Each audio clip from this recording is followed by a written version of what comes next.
staged UFO attack on Earth. We have been preconditioned by all the media for the past couple of decades to slowly but surely start accepting the existence of aliens and UFOs.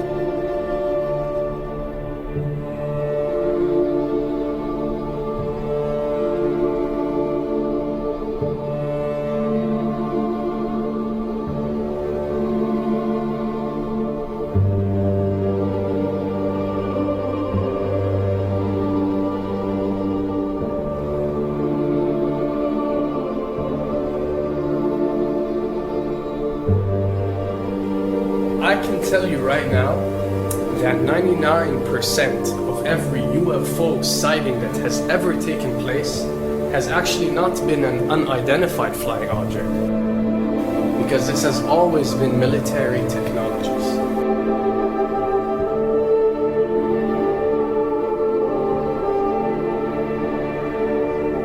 Another thing I'd like to point out is surveys and questionnaires. You know, we get surveys and questionnaires all the time, sent out by the state or by the government or by our rulers and our officials and so on and so forth. Do you really think that these ruling powers care about what you think?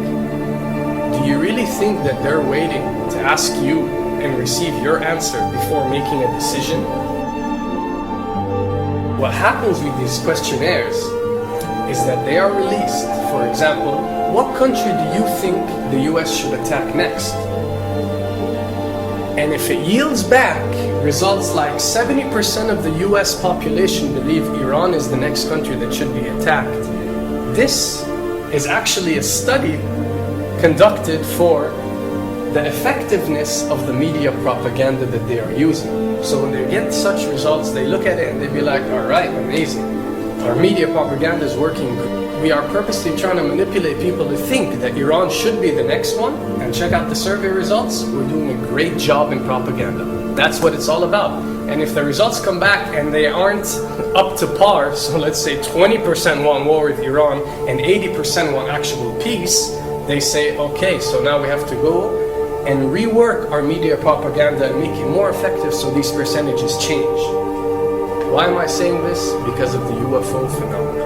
Since the 60s, the amount of people who believe in extraterrestrials have skyrocketed, and it's only increasing day by day in our modern world. This only confirms the success and the plans that are taking place to first manipulate you to believe in UFOs, and second, to conduct a UFO attack that is going to force the whole world to unite to fight off this enemy and accept the New World Order. A former Canadian government official is warning we may be on the verge of intergalactic war, saying, quote, the Bush administration has finally agreed to let the military build a forward base on the moon, which will put them in a better position to keep track of the comings and goings of visitors from space, and to shoot at them if they so decide. I was introduced to the late Dr. Wernher von Braun in the U.S., the father of rocketry. In my first meeting with him, during that first 3.5 hours, he said to me, Carol, you will stop the weaponization of space, because there is a lie being told to everyone that the weaponization of space is now first being based upon the evil empire, the Russians. There are many enemies, he said, against whom we're going to build this space-based weapon system. The first of whom was the Russians, which was existing at that time. Then there would be terrorists. Then there would be third world countries. Now we call them rogue nations or nations of concern. Then there would be asteroids. And then he would repeat to me over and over, and the last card, the last card, the last card would be the extraterrestrial threat. As a military strategist, as a person who worked on the MX missile, which I did later, he said, you will find that there is going to be a spin to find some enemy against whom we have to build space-based weapons, and now we should expect the spin. And that's the formula, except that it's all based on a lie. A supersonic saucer. Called the Silver Bug, it was truly revolutionary. The plans show in detail a multi-jet engine craft that boasted amazing maneuverability and speed. It's an intriguing thought that this concept may tie in with the work of the German scientists who brought saucer technology to the US at the close of the Second World War. What was needed were certain cover stories. What do you do when people are spotting aircraft and then telling reporters that they've seen something very unusual flying out of an airbase in Nevada? And frankly, this was the origin of a lot of the sightings that took place in the mid-50s, 1954, 55, 56, of unidentified flying objects, the UFOs.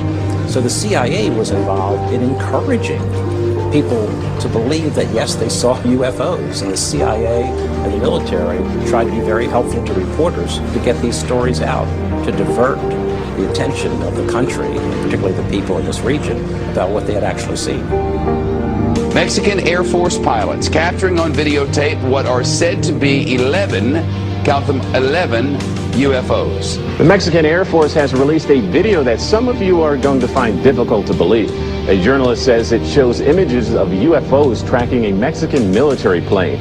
So what's the truth about UFOs? The story of successive attempts to develop radically new forms of flight, conducted under the strictest secrecy, is inextricably bound up with our relationship with UFOs over the last 60 years. Whether it's Allied pilots buzzed by strange balls of fire in 1942, or the Roswell incident 5 years later, there is a strong case to be made that secret military technology offers a convincing explanation for many UFO stories. Anytime the government has secrets that they can keep from us, they can manipulate us by those secrets. In essence, they still remain 25 years at least ahead of us in technology, information, and knowledge, and secrets, and they are using them against us. I heard over the years, many times over, that the plan to usher in the New World Order would be to make all the people in this country and around the world feel totally helpless to prevent the New World Order from occurring, this world dominance plan, by saying that we had been invaded by aliens, so that we would say, oh, please, UN, come in and help us all. So bear in mind that there is a plan, orchestration, to get people to be submissive through the secret technology and information that they're keeping from you under the blanket of the so-called National Security Act.